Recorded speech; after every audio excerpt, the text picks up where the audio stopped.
Hello, art believers. Pearson here. I just have a small question I want to talk to you about. So I do a lot of my self-portraits using a Prismacolor marker, Sharpie pen, and Stabilo colored pens.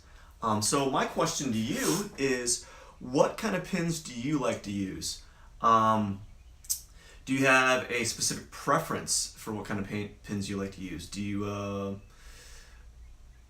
kind of just stick to one? Or do you have a multitude of pens that you fancy? I used to do micron pens, but I find after a while the tips break down incredibly fast, and eventually you have to start. You can't draw at an angle like with like a pencil. With the pens, with the micron pens, you end up having to draw like straight up and down, and that's what I kind of dislike about the micron pens. Although they are very nice and they're very rich, and they tend to not bleed with a wash on top of it. Sharpies and other pens kind of have a little bleeding action. I'm not sure about the Stabilo pens, but I'm pretty sure that they might actually bleed a little bit. It might be the pigment that kind of not, it doesn't, the pigment might not bind to the paper as well, but micron pens are pretty solid. And I like Sharpies because they're cheap, and their extra fine point pens are actually quite good. So that's a really good pen.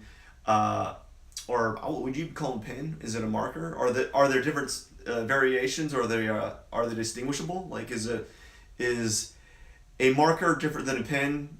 What makes it? What constitutes the difference in calling it a pen slash a marker? Is it the pigment or the binder or the chemical process to make a pen slash and or marker pigment? So I don't really know the answer to that. I'm just kind of like thinking about it right now, and the more I think about it, I don't really want to discuss it, or even I don't even know what to think about it. So, what kind of pens do you like? Do you like Micron, Stabilo? Does Copic? I believe Copic makes a brand of pen that I used to like. And the reason why I liked it was because you could replace the nibs on it.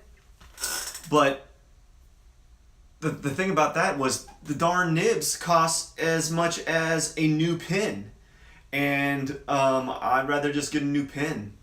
And that's kind of a silly like marketing scheme. Oh, well, you can buy a pen that has replaceable nibs, but you can't save money off that device or tool, because you got to basically pay the same amount that it costs for a new pen. And in some cases, it costs a little bit more to buy the nibs than just to buy a brand new pen, the same pen, BU.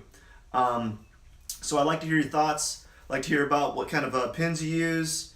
Thanks for viewing. Maybe I might hit 5 views. Who cares? I do this because I like it, and it gets me out there so you guys can know what kind of work I'm doing. As you can see, I'm sitting down, but this is a rather large painting. It's almost as tall as me. I'm a very short dude, so if I stand up, I only go like a few inches taller than that, man. I wish I was a good 6 foot, but you know what? It is what it is. I guess the reason why I wish I was 6 foot is so I can paint larger paintings and not have to be on a stepping stool. Otherwise, I'm always climbing up ladders, you know. That's one really painful thing about that. Like, climb up ladders to do large paintings. I guess though, when you get to a certain scale, you're gonna have to always climb up ladders. But I was just kind of talking about something else right there. Anyways, I'd like to hear your thoughts about pens. By all means, comment and so forth. Thank you for your time.